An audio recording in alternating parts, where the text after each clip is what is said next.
Hello my dear students. आप सभी का मेरे यूट्यूब चैनल ज्ञान सागर क्लासेस पर स्वागत है। आज हम आप लोगों के लिए सामाजिक विज्ञान यानी कि सोशल साइंस का ऑब्जेक्टिव क्वेश्चन लेके आए हैं, जो कि आपके एग्जाम के दृष्टि से बहुत ही इंपॉर्टेंट है। तो आप मेरे वीडियो को लाइक कर लें, अपने दोस्तों में शेयर कर दें, और यदि आप मेरे चैनल पर नए हैं तो मेरे चैनल को सब्सक्राइब कर लें और बेल आइकन को जरूर दबाएं ताकि मेरे वीडियो का नोटिफिकेशन सबसे पहले आप तक पहुँचे। और मैं आप लोगों के लिए ऐसा ही ऑब्जेक्टिव क्वेश्चन लाता रहूँगा। और सबसे पहले चलते हैं क्वेश्चन नंबर 1 की तरफ। क्वेश्चन हमारा क्या कहता है, सबसे पहले देख लेते हैं। तो चलिए, क्वेश्चन हमारा पहला कह रहा है कि यंग इटली के संस्थापक कौन थे। यानी क्वेश्चन नंबर फर्स्ट क्या कह रहा है हमारा कि यंग इटली के संस्थापक कौन था। ठीक है, तो यंग इटली के संस्थापक जो इनको माना जाता है, मेजनी को माना जाता है। ठीक है, तो ऑप्शन नंबर सी हो जाएगा। क्वेश्चन नंबर 2 देखते हैं। करज जॉल वेराइन की स्थापना किस राज्य ने की। जॉल वेराइन की स्थापना किस राज्य ने की, किस राजा ने की, यानी कि प्रसा ने की। ठीक है, यहाँ पर राजा होगा। ठीक है, तो किस राजा ने की थी, तो प्रसा ने की थी। ठीक है, क्वेश्चन नंबर 3 देखते हैं। कह रहा है कि किस युद्ध के बाद जर्मनी का एकीकरण हुआ। किस युद्ध के बाद जर्मनी का एकीकरण हुआ, तो सिड्डान के युद्ध के बाद जर्मनी का एकीकरण हुआ। तो ऑप्शन नंबर इसका डी हो जाएगा। क्वेश्चन नंबर हम 4 देखते हैं। तो क्वेश्चन नंबर 4 कह रहा है कि यूनान के स्वतंत्रता संग्राम में किसकी पराजय हुई। यूनान के स्वतंत्रता संग्राम में किसकी पराजय हुई, यानी कि हार हुई, तो तुर्की की। तो ऑप्शन नंबर बी हो जाएगा। ठीक है, क्वेश्चन नंबर हम 5 देखते हैं। कह रहा है कि 1917 के रूसी क्रांति के समय किस जार का शासन था। 1917 की रूसी क्रांति के समय किस जार का शासन था, तो निकोलस द्वितीय का शासन था। ठीक है, ऑप्शन नंबर डी हो जाएगा। ठीक है, अब इसके बाद हम देखते हैं क्वेश्चन नंबर 6 हमारा क्या कहता है। तो क्वेश्चन नंबर जो 6 है वो कह रहा है कि लेनिन ने ब्रेस्ट लिटवास्क की संधि, यानी ये कब हुई थी, 1918 ईस्वी में, किस राष्ट्र के साथ की थी। लेनिन ने ब्रेस्ट लिटवास्क की संधि किस राष्ट्र के संग की थी, तो यह जर्मनी के साथ किया था। ठीक है, किसने किया था, लेनिन ने किया था। कब किया था, 1918 ईस्वी को किया था। ठीक है, अब हम चलते हैं इसके बाद से क्वेश्चन नंबर 7 देखते हैं। ठीक है, तो क्वेश्चन नंबर 7 हमारा कह रहा है कि कम्युनिटी मैनिफेस्टो के लेखक थे। कम्युनिटी मैनिफेस्टो के लेखक थे, कौन थे, तो कार्ल मार्क्स और फ्रेडरिक एंगल्स। ठीक है, कार्ल मार्क्स और फ्रेडरिक एंगल्स, ये किसके लेखक थे, कम्युनिटी मैनिफेस्टो के लेखक थे। ठीक है, क्वेश्चन नंबर 7 का आंसर हो जाएगा option number B. Question number 8 देखते हैं। और सामाजिक विभाजन के संभालने में इनमें से कौन कथन लोकतांत्रिक व्यवस्था पर लागू नहीं होता है, तो हो जाएगा लोकतांत्रिक सामाजिक विभाजन के आधार पर समाज का विखंडन की ओर ले जाना। ऑप्शन नंबर डी हमारा इसका आंसर हो जाएगा। ठीक है, क्वेश्चन नंबर 9 देखते हैं। क्वेश्चन नंबर 9 का निम्नलिखित में कौन सा देश धर्मनिरपेक्ष नहीं है, तो पाकिस्तान एक ऐसा पाकिस्तान जो इसमें ऑप्शन में दिया गया वह धर्मनिरपेक्ष देश नहीं है। ठीक है, अब हम चलते हैं क्वेश्चन नंबर 10 देख लेते हैं। क्वेश्चन नंबर 10 कह रहा है कि निम्नलिखित व्यक्तियों में कौन लोकतंत्र में रंग भेद विरोधी नहीं थे, तो जेड गुड्डी जो थे वो रंग भेद विरोधी नहीं थे। तो ऑप्शन नंबर डी हो जाएगा 10 नंबर का। ठीक है, अब हम चलते हैं क्वेश्चन नंबर 11 की तरफ। तो क्वेश्चन नंबर 11 क्या कह रहा है हमारा, क्वेश्चन नंबर 11 कह रहा है कि ग्राम कचहरी के प्रधान कौन होता है। ग्राम कचहरी का प्रधान कौन होता है, तो ग्राम कचहरी का प्रधान सरपंच होते हैं। ठीक है, ये ध्यान में रखना है इस बात को। तो ऑप्शन नंबर इसका डी हो जाएगा। क्वेश्चन नंबर हम 12 देखते हैं। कह रहा है कि बिहार में पंचायती राज संस्थाएं हैं। बिहार में पंचायती राज संस्थाएं हैं, कितने स्तर पे हैं, तो 3 स्तर पे है। ठीक है, तो ऑप्शन नंबर सी हो जाएगा। क्वेश्चन नंबर 13 देखते हैं। 2021 के जनगणना के अनुसार बिहार में कुल कितने प्रतिशत लोग साक्षर हैं। 2011 के जनगणना के अनुसार बिहार में कुल कितने प्रतिशत लोग साक्षर हैं, तो हो जाएगा 63.82%। ठीक है, 63.82% क्या है, 2021 के जनगणना के अनुसार बिहार में साक्षर लोग हैं। क्वेश्चन नंबर 14 देखते हैं। क्वेश्चन नंबर 14 कह रहा है कि आर्थिक विकास की माप करने के लिए उचित सूचकांक है। आर्थिक विकास की माप करने के लिए उचित सूचकांक है क्या? राष्ट्रीय आय। राष्ट्रीय आय रहेगा तभी आर्थिक विकास हो सकता है। ठीक है, अब हम क्वेश्चन नंबर 15 देखते हैं।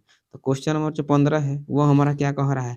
और श्वेत क्रांति का संबंध अर्थव्यवस्था के किस क्षेत्र से है?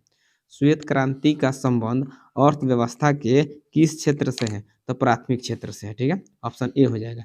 क्वेश्चन नंबर 16 देखते हैं।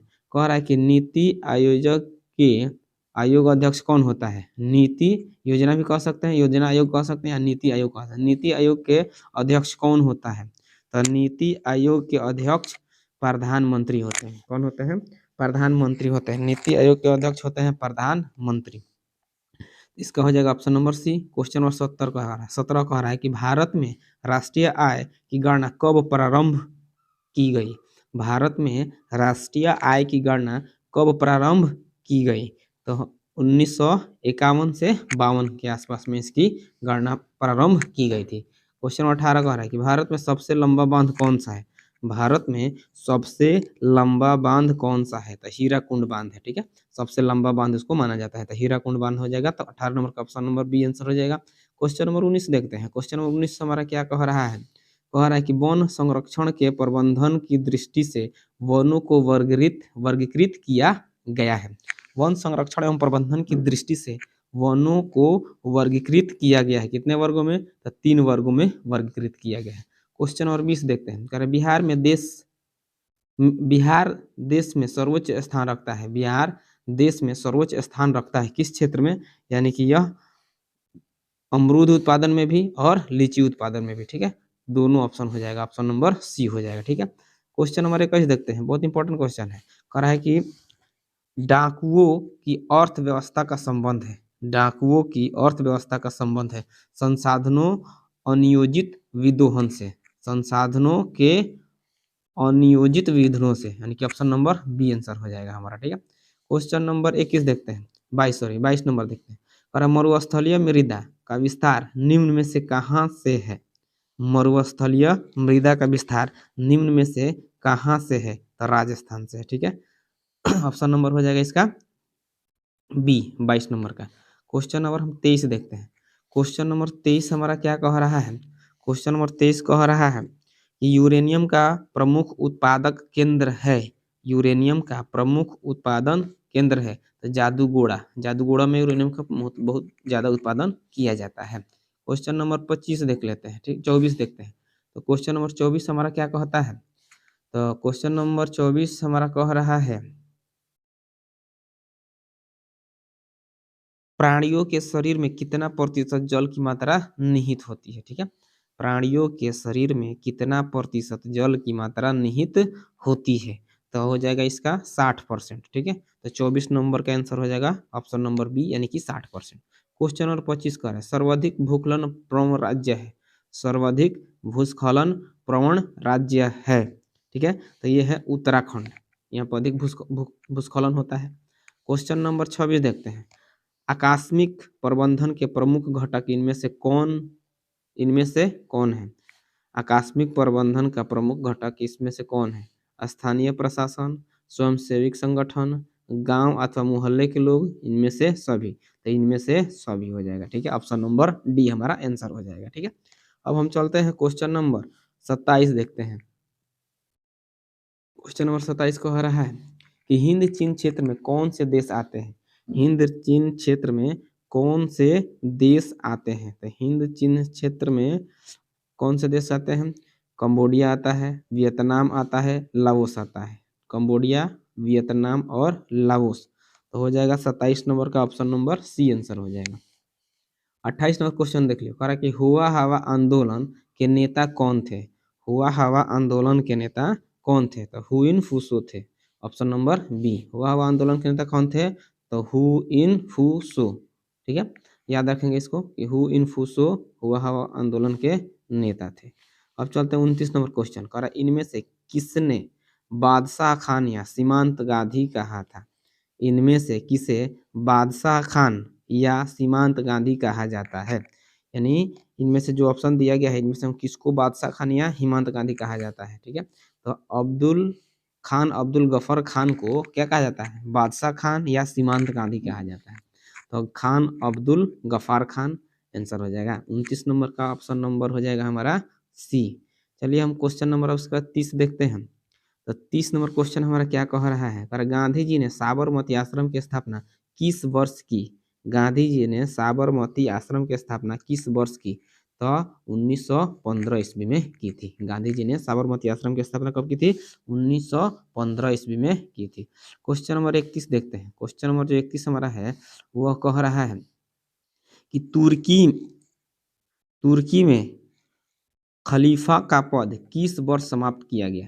तुर्की में खलीफा का पद किस वर्ष समाप्त किया गया? तो 1924 ईस्वी में। ऑप्शन नंबर हो जाएगा हमारा सी। क्वेश्चन नंबर 32 देखते हैं। क्वेश्चन नंबर 32 कह रहा है कि भारतीय राष्ट्रीय कांग्रेस के पहले अध्यक्ष कौन थे? तो व्योमेश चंद्र बनर्जी, व्योमेश चंद्र बनर्जी थे। ठीक है, तो ऑप्शन नंबर इसका बी हो जाएगा। क्वेश्चन नंबर हम 33 देखते हैं। क्वेश्चन नंबर जो 33 हमारा कह रहा है 1917 ईस्वी में भारत में पहली जूट मिल किस शहर में स्थापित हुई? 1917 में भारत में पहली जूट मिल किस शहर में स्थापित हुई? तो कोलकाता में स्थापित हुई थी। ठीक है, तो ऑप्शन नंबर हो जाएगा हमारा ए। क्वेश्चन नंबर 34 देखते हैं। क्वेश्चन नंबर 34 कह रहा है कि बिहार में कितनी आबादी पर पंचायत समिति का एक सदस्य चुना जाता है? क्या कह रहा है कि बिहार में कितनी आबादी पर पंचायत समिति का एक सदस्य चुना जाता है? तो 5000 पे। ठीक है, तो ऑप्शन नंबर हो जाएगा सी। क्वेश्चन नंबर 35 देखते हैं। करा भारत में राज्य पुनर्गठन आयोग की स्थापना कब हुई? भारत में राज्य पुनर्गठन आयोग की स्थापना कब हुई? तो 1953 ईस्वी में हुई थी। तो ऑप्शन नंबर ए हो जाएगा। क्वेश्चन नंबर 36 देखते हैं। करा भारतीय राष्ट्रीय कांग्रेस की स्थापना कब हुई थी? भारतीय राष्ट्रीय कांग्रेस की स्थापना कब हुई थी? तो 1885 ईस्वी में हुई थी। ठीक है, तो ऑप्शन नंबर हमारा हो जाएगा ए। अब हम चलते हैं क्वेश्चन नंबर 37 की तरफ। तो क्वेश्चन नंबर 37 हमारा क्या कह रहा है? क्वेश्चन नंबर 37 कह रहा है कि निम्नलिखित में कौन राष्ट्रीय दल नहीं है? निम्नलिखित में कौन राष्ट्रीय दल नहीं है? तो लोक जनशक्ति पार्टी राष्ट्रीय दल नहीं है। तो ऑप्शन नंबर उसका सी हो जाएगा। क्वेश्चन नंबर 38 देखते हैं। कह रहा है क्वेश्चन नंबर 38 चिपको आंदोलन निम्नलिखित में किससे संबंधित है? पेड़ बचाने से, अधिशोषण मुक्ति से, शराबखोरी विरुद्ध आवाज उठाने से, कांग्रेस पार्टी के विरोध में। तो ये पेड़ बचाने के लिए। ठीक है, तो ऑप्शन नंबर ए हो जाएगा। चिपको आंदोलन किससे संबंधित है? पेड़ बचाने से। क्वेश्चन नंबर 39 देखते हैं। क्वेश्चन नंबर 39 हमारा क्या हो रहा है कि केंद्रीय सांख्यिकीय संगठन की स्थापना की गई? केंद्रीय सांख्यिकीय संगठन की स्थापना की गई कब की गई? 1951 ईस्वी में की गई। ठीक है, ऑप्शन नंबर ए हो जाएगा। क्वेश्चन नंबर हम 40 देखते हैं। कह रहा है कि आय तथा उपभोग का अंतर है। आय तथा उपभोग का अंतर, आय मतलब कमाना, इनकम, और उपभोग मतलब खर्च करना। तो अंतर क्या कहलाता है? बचत कहलाता है। दोनों में से जो हम घटाएंगे उसको क्या निकलेगा? हमारा बचत कहलाता है। आय तथा उपभोग का अंतर क्या कहलाता है? बचत कहलाता है। तो ऑप्शन नंबर हमारा हो जाएगा सी। ठीक है, 40 का ऑप्शन हो गया सी। अब हम चलते हैं क्वेश्चन नंबर 41 देखते हैं। क्वेश्चन नंबर 41 हमारा क्या कहता है? अरे किसने कहा था मुद्रा वह राशि है जो मुद्रा का कार्य करती है?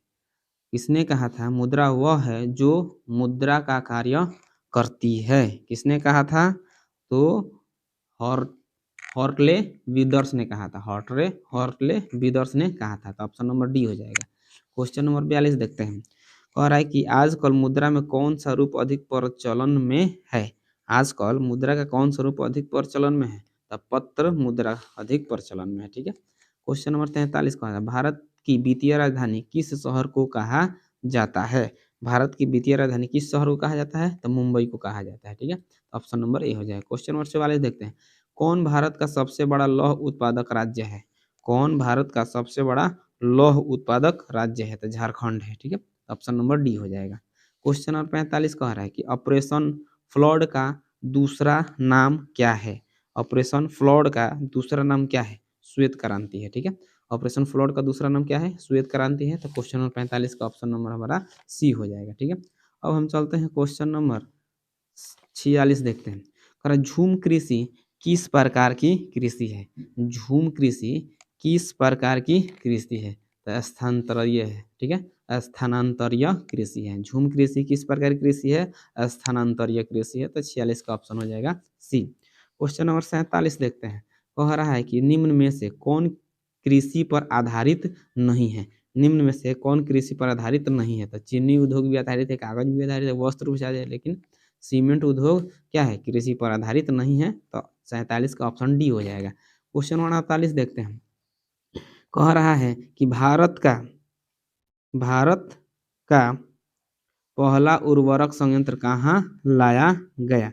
भारत का पहला उर्वरक संयंत्र कहाँ लाया गया था? रानीपेट, जो तमिलनाडु में स्थित है, वहीं पर सबसे पहले लाया गया था। ठीक है।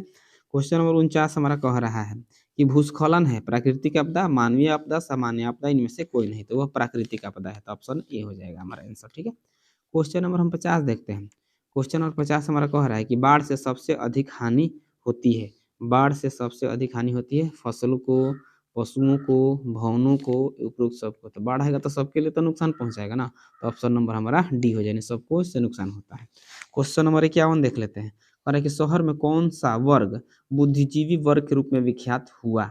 शहरों में कौन सा वर्ग बुद्धिजीवी वर्ग के रूप में विख्यात हुआ? तो मध्यम वर्ग के लोग जो हैं वो बुद्धिजीवी के वर्ग में के रूप में विख्यात हुए। तो मध्यम वर्ग हो जाएगा, ऑप्शन नंबर डी हो जाएगा। क्वेश्चन नंबर 52 देखते हैं।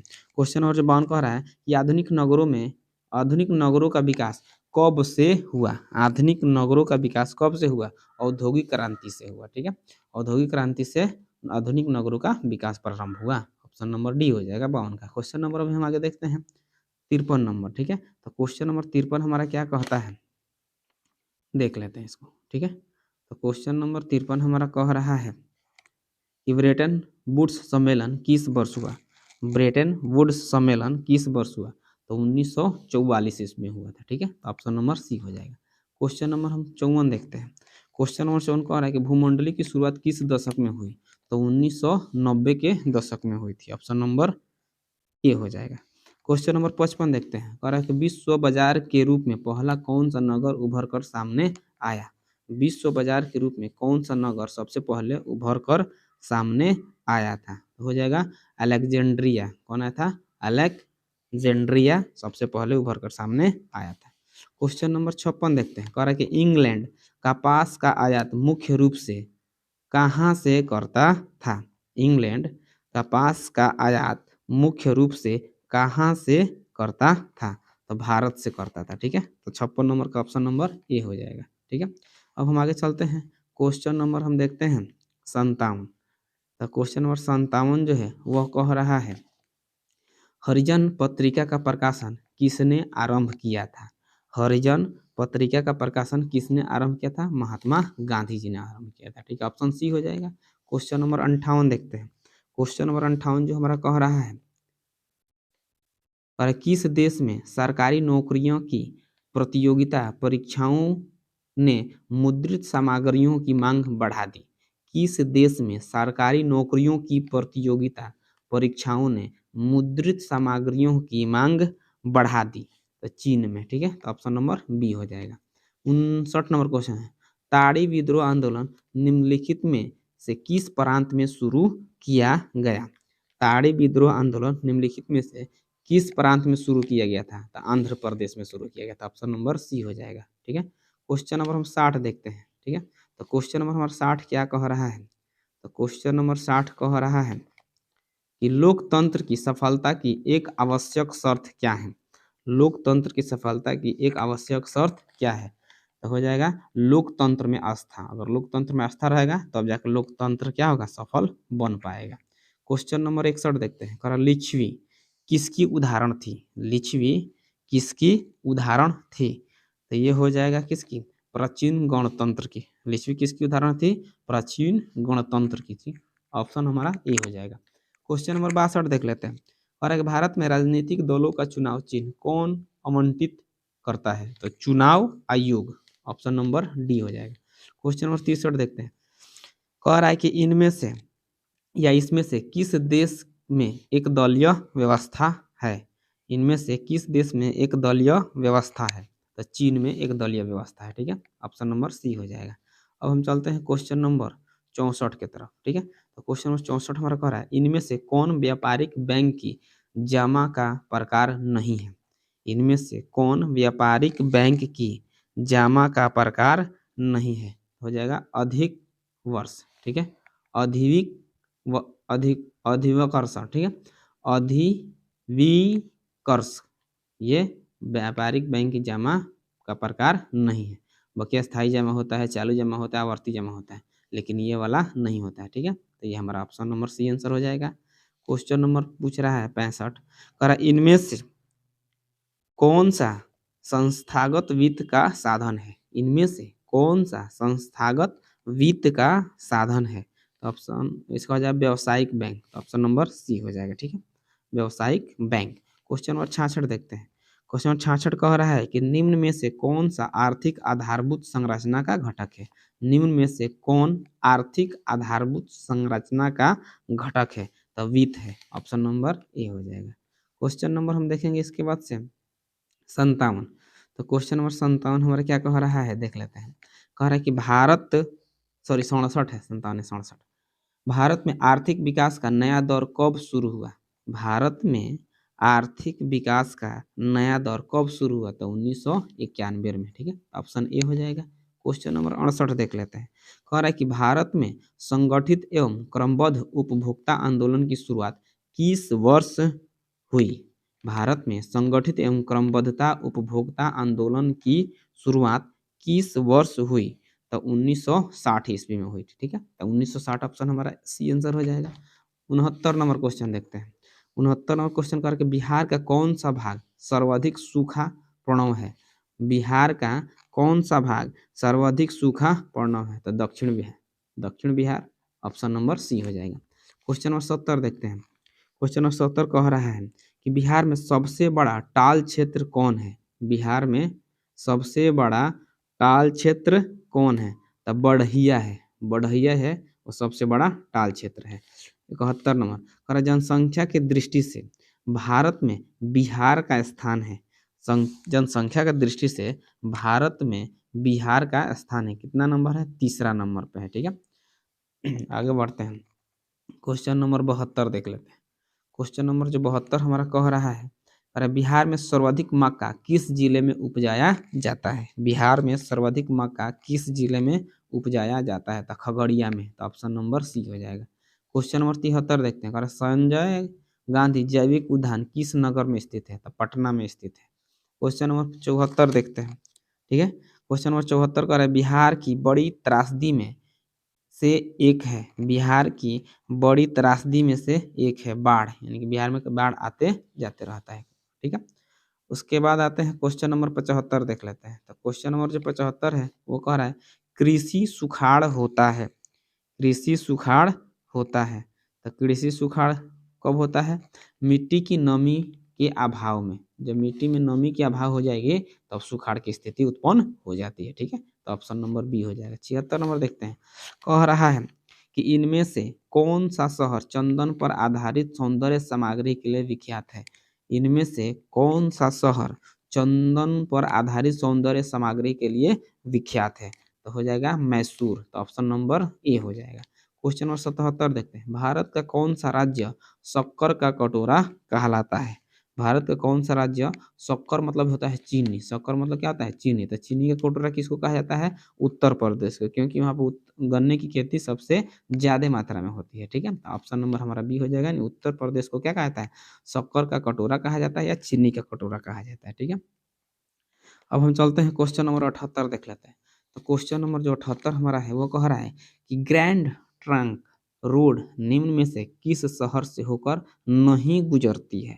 ग्रैंड ट्रंक रोड निम्न में से किससे होकर नहीं गुजरती है? तो मेरठ होकर नहीं गुजरती है। कानपुर में गुजरेगी, प्रयागराज, वाराणसी है, यूपी में है, उत्तर प्रदेश में है, तो यहाँ से गुजरती है, लेकिन मेरठ से होकर नहीं गुजरती है, ठीक है।